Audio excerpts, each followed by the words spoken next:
আপনারা নিশ্চয়ই হিন্দু ধর্মীয় শাস্ত্রে শ্রীহরির দশম অবতার অর্থাৎ কল্কি অবতার সম্পর্কে অনেক কথা শুনেছেন, যেমন তিনি কখন এবং কোথায় জন্মগ্রহণ করবেন, তার এই অবতার দেখতে কেমন হবে।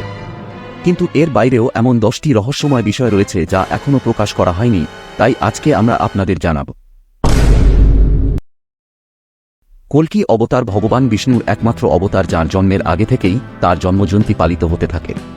প্রকৃতপক্ষে ভগবান কল্কির জন্ম নিয়ে অনেক মতামত সামনে আসে, যার মধ্যে একটি অনুসারে ভগবান শুক্লপক্ষের দ্বাদশী তিথিতে জন্মগ্রহণ করবেন, যেখানে দ্বিতীয় মত অনুসারে কল্কি শ্রাবণ মাসের ষষ্ঠী তিথিতে ভগবান এই পৃথিবীতে জন্মগ্রহণ করবেন, এবং আজ এই দুটি তিথি কল্কি জয়ন্তী হিসাবে পালন করা হয়।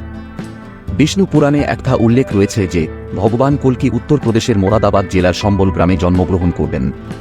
তার পিতার নাম হবে বিষ্ণুষ এবং মাতার নাম হবে সুমতি, আর তারা দুজনেই হবেন শ্রীহরির একনিষ্ঠ ভক্ত। ভগবান বিষ্ণুর এই অবতার 64টি শিল্পে পারদর্শী হবেন। যখন মানুষের হৃদয় কেবল অধার্মিকতায় পূর্ণ হবে, তখন এই ঈশ্বরই হবেন কল্কি, যিনি মানুষকে অধার্মিকতা থেকে সৎ পথে নিয়ে আসবেন।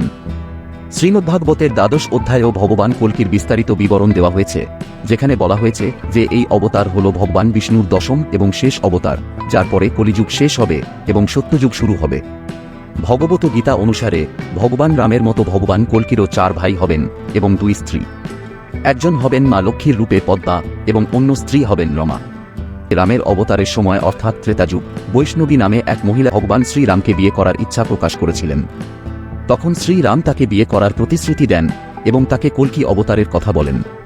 তখন থেকে বৈষ্ণবী তপস্যা করে আসছেন এবং তার তপস্যার পর ভগবান কল্কি অবতার রূপে তাকে দ্বিতীয়বার বিয়ে করবেন। বিষ্ণু পুরাণ অনুসারে পরশুরাম হবেন ভগবান কল্কির গুরু। এই জন্য পরশুরামজি মহেন্দ্রগিরি পর্বতে তপস্যা করছেন এবং কল্কি অবতারের জন্য অপেক্ষা করছেন, যাতে তিনি তাদের শাস্ত্র এবং অস্ত্র উভয়ের জ্ঞান দিতে পারেন। বিষ্ণু পুরাণে উল্লেখ আছে যে শুধুমাত্র ভগবান পরশুরামের আদেশ অনুসরণ করে কল্কি ভগবান শিবের তপস্যা করবেন, যার পরে তিনি দৈবশক্তি অর্জন করবেন। কল্কি অবতার সম্পর্কে বলা হয়েছে যে তিনি পৃথিবীর সমস্ত রাজারাজপুত্রকে পরাজিত করবেন এবং হত্যা করবেন, এবং তিনি কেবল পৃথিবীতেই নয়, সমুদ্রেও রাজত্ব করবেন। যেমন আমরা আপনাকে বলেছি, ভগবান কল্কি 64টি শিল্পে সজ্জিত হবেন এবং একটি সাদা ঘোড়ায় চড়বেন। অগ্নি পুরাণের 16 অধ্যায় অনুসারে এই ঘোড়াটির নাম হবে দেবদত্ত। এই অবতারে শ্রীহরির এক হাতে থাকবে একটি তলোয়ার এবং অন্য হাতে একটি ধনুক, যা দিয়ে তিনি দুষ্টদের বধ করবেন।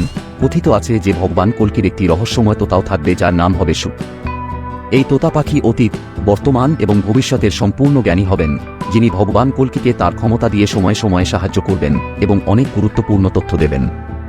বিষ্ণু পুরাণ অনুসারে কল্কি অবতার তখন হবে যখন কলিযুগ শেষ হবে, যখন পৃথিবীর সর্বত্র কেবল পাপী বিরাজ করবে।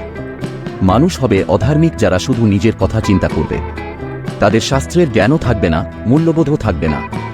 যাই হোক, আমরা আপনাকে বলি যে শুধুমাত্র কলিযুগের প্রথম পর্ব চলছে, তাই বলা যেতে পারে যে কল্কি অবতার হওয়ার জন্য এখনও সময় আছে। কিন্তু কিছু লোক আছে যারা দাবি করে যে কল্কি ঈশ্বরের অবতার হয়ে গেছে, সংঘটিত হয়েছে এবং প্রভু সময়ের পরে সবার সামনে উপস্থিত হবেন। আপনি জানেন যে সনাতন ধর্ম কালচক্র 4টি যুগে বিভক্ত, এবং দাপর যুগে যখন শ্রীকৃষ্ণ বৈকুণ্ঠে ফিরে আসেন, তখন পৃথিবীতে কলিযুগ শুরু হয়, যখন কল্কি ভগবান পাপীদের ধ্বংস করবেন এবং বৈকুণ্ঠে ফিরে যাবেন। তারপর পৃথিবীতে একটি ভয়ানক প্রলয় ঘটবে এবং পৃথিবী থেকে জীবন শেষ হবে। প্রায় 12 বছর ধরে অবিরাম বৃষ্টি হবে, তারপরে আবার জীবন প্রতিষ্ঠিত হবে এবং সেই যুগকে সত্যযুগ বলা হবে। সবচেয়ে গুরুত্বপূর্ণ বিষয় হল, এই যুগে মানুষের বয়স 1 লক্ষ পর্যন্ত হয় এবং তাদের উচ্চতা 40 থেকে 45 ফুট হয়। আজকের ভিডিওতে আমরা আশা করি আমাদের ভিডিওটির মাধ্যমে আপনি অনেক প্রশ্নের উত্তর পেয়ে যাবেন। ভিডিওটি ভালো লাগলে লাইক এবং শেয়ার করুন।